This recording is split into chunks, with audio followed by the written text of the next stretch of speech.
Bom dia, bem-vindo ao meu canal e hoje nós vamos dar início ao vídeo número 159.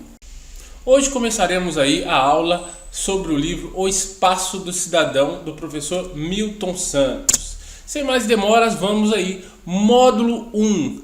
Há cidadãos neste país, sociedade civil e Estado-nação no Brasil. Então o professor começa com um grande questionamento. Há cidadãos neste país? A resposta é sim. Nós temos uma sociedade relativamente democrática, nós temos uma constituição relativamente avançada, nós temos uma sociedade civil relativamente ativa, então tudo está nos relativos. Mas, aí ele vai anexar esse grande questionamento. O exercício da cidadania no Brasil é uma atividade estressante devido ao seu próprio contexto histórico, ao seu contexto social. Mas que contexto é esse que nós estamos falando? Nós estamos falando de um contexto histórico.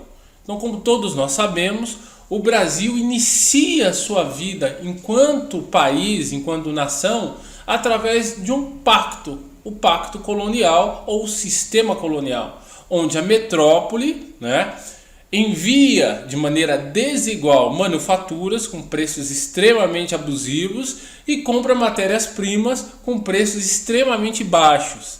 É o chamado monopólio. Então, quando a sociedade brasileira floresce, ela floresce sob o impacto de dois grandes atores que praticamente moldaram a construção desse país nos seus primeiras décadas, que é a metrópole, o Estado português e os grandes grupos econômicos que se associaram e formaram companhias, certo? Então esses grandes dois atores, eles sufocaram a sociedade civil nascente. Então o professor vai colocar isso, olha, tem um contexto histórico, o porquê que o Brasil ainda não avançou como as outras nações em termos de sociedade civil. E acrescenta-se esse fato, o fato de que sucessivamente o Brasil passou por outros pactos econômicos, onde esses dois agentes, o Estado e os grupos de interesse, grandes grupos de interesse econômico, dominaram a cena política do país. Então nós temos o ciclo da cana-de-açúcar, o ciclo do café, o ciclo do ouro e por aí vai. Nesses ciclos, os grandes grupos econômicos, eles sufocaram a sociedade civil brasileira, certo? Então, a sociedade civil, ela realmente tem um quê a menos do que as outras, mas não por conta do perfil ou do caráter do brasileiro, mas o próprio período histórico em que o Brasil viveu, onde o Estado-nação sempre foi tendencioso ou tinha tendência à centralização, esses ciclos são recorrentes, então sempre houve uma tendência à centralização, e essa centralização sempre foi instigada pelos grandes grupos econômicos brasileiros que na grande maioria das vezes estão associados aos grandes grupos de interesse internacionais. Então esse é o ponto.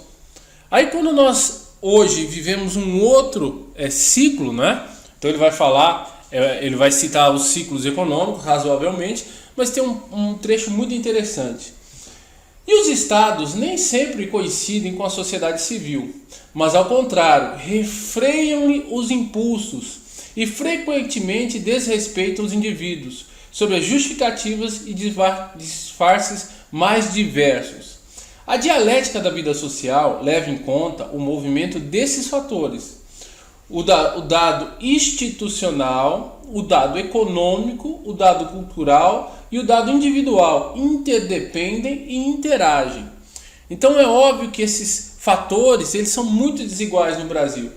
O dado institucional e econômico, o institucional representado pelo Estado e o econômico representado pelas grandes corporações e grupos econômicos, eles acabam tendo um peso muito maior do que o dado cultural e o individual. E por isso a nossa sociedade civil, ela se vê numa situação de fragilidade, certo? Aí ele vai colocar aqui, Em lugar do cidadão, formou-se um consumidor que aceita ser chamado de usuário. Em nenhum outro país foram assim contemporâneos e concomitantes processos como a desruralização, as migrações brutais, desenraizadoras, a urbanização galopante e concentradora, a expansão do consumo de massa, crescimento econômico delirante e concentração da mídia escrita, falada e televisionada, a degradação das escolas, a instalação de um regime repressivo com supressão dos direitos elementares dos indivíduos, a substituição rápida e brutal e o triunfo, ainda que superficial, de uma filosofia de vida que privilegia os meios materiais e se despreocupa com os aspectos finalistas da existência e entroniza o egoísmo como lei superior, porque é instrumento da buscada ascensão social. Em lugar do cidadão, formou-se um consumidor que aceita ser chamado de usuário. Então nós já vimos esse processo, o processo da urbanização brasileira. Então nós temos aí 1940, onde 31% da população vivia em áreas rurais, e nós temos em 2010, que nós estamos já em 2020, onde 84% vive em áreas urbanas. Então, obviamente, é um processo de urbanização brutal. Então eu vou encerrar esse vídeo por aqui, para o vídeo não ficar muito mais longo. Repito, não deixem de avaliar a aula. É importante isso, avaliar a aula. Se gostou, dá o like positivo. Se não gostou, dá o like negativo. De ambas as formas você ajuda a melhorar a qualidade do canal. Também não se esqueça de visitar o meu site geografiaonline.com.br. Lá tem muito mais material completo, inclusive, sobre as obras do Milton Santos. Ok? Até a próxima!